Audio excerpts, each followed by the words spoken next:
আমরা দেনায় জর্জরিত। এখন আমার 8 লাখ টাকা দেনা হয়ে আছে। আমরা তো ফকির হয়ে গেলাম এই ভর্তুকি গাড়ি নিয়ে। আমাদের গলার কাটা হয়ে গেল।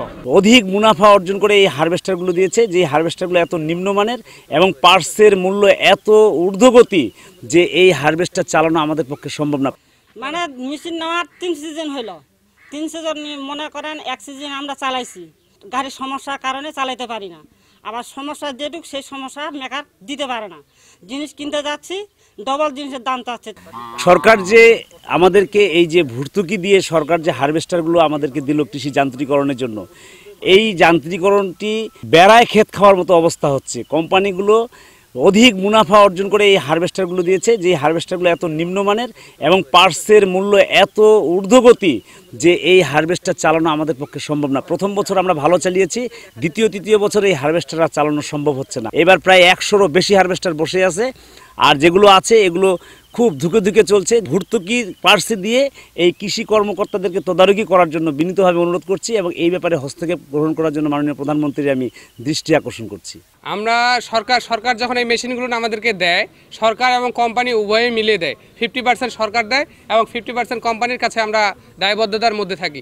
যে দায়বদ্ধতার মধ্যে আমাদের শর্ত সাপেক্ষে দেওয়া হয়েছিল যে এই 3 বছরে হস্তান্তরযোগ্য নয় এবং এই 3 বছরে সার্ভিস যা লাগে ওয়ারেন্টির মধ্যে যা যা পড়ে তা কোম্পানি দিবে এবং যত রকমের পার্টস মেকানিক যা লাগে সব কোম্পানি দিবে। কিন্তু আর এখন আসলে উল্টো হচ্ছে, পার্টসও এখন তো নাই বললেই চলে। যে পার্টসের অভাবে আমাদের মেশিনগুলো বসে থাকছে এবং আমরা তাদের সাথে যে শর্তে এই মেশিনগুলো ক্রয় করি তারা আমাদের শর্ত পূরণ করছে না, বিধায় আমরা এই সিজনে ভরপুর সিজনেও মেশিন মাঠে নামাতে পারছি না। আমার দাবি হলো যেন সরকার এই বিষয়ে হস্তক্ষেপ করে, যেমন খামার যান্ত্রিকরণ প্রকল্প ডিএই প্রকল্প এই মেশিনের তদারকি করে। যে এই বিভিন্ন কোম্পানি সরকারকে A ক্লাস মেশিন দেখিয়ে আমাদের হাতে দিচ্ছে B class, C class, D class, যা এই নিম্নমানের মেশিনের কারণে আমরা আসলে ক্ষতিগ্রস্ত হচ্ছি এবং দিশেহারা হয়ে গেছে এখন কোম্পানির ছাপে, কোম্পানির যে কিস্তির প্রেশার, আমরা একটা দেউলিয়ার পথে ধাবিত হচ্ছি।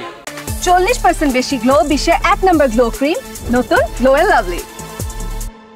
খামার যান্ত্রিকরণ প্রকল্পের মাধ্যমে দিনাজপুরে প্রায় 550 কম্বাইন হারভেস্টার বিতরণ হয়েছিল। 550 কম্বাইন হারভেস্টারের মধ্যে এখন প্রায় শতাধিক হারভেস্টার পুরোপুরি অচল চলে যাচ্ছে। কম্বাইন হারভেস্টারগুলোর পার্টসের মূল্য অত্যাধিক। এই দ্বিগুণ দাম দিয়ে স্পেয়ার পার্টস কিনে দেখা গেছে যে এই যন্ত্র মালিকরা যন্ত্র পরিচালনা করতে পারতেছে না।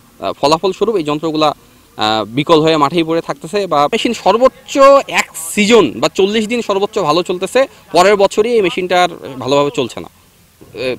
সার্ভিসগুলো যেন যথাযথভাবে পাই, এজন্য কঠোর মনিটরিং করা হোক। অন্তত স্পেয়ার পার্টসের মূল্য যদি কমে আসে তাহলে খামার যান্ত্রিকরণ প্রকল্পটা টিকে থাকবে। যদি কোনো কৃষক লিখিতভাবে উপজেলা কৃষি অফিসের মাধ্যমে আমাদের জেলা কৃষি সম্প্রসারণ অধিদপ্তরকে অভিহিত করে, তাহলে আমরা যেমন মিডিয়েটর হিসেবে আমরা বিতরণ করেছি, সরকারি নীতিমালা অনুযায়ী কৃষক যেন সেখানে কোনো লুজার না হয়, কৃষক যেন ক্ষতিগ্রস্ত না হয়।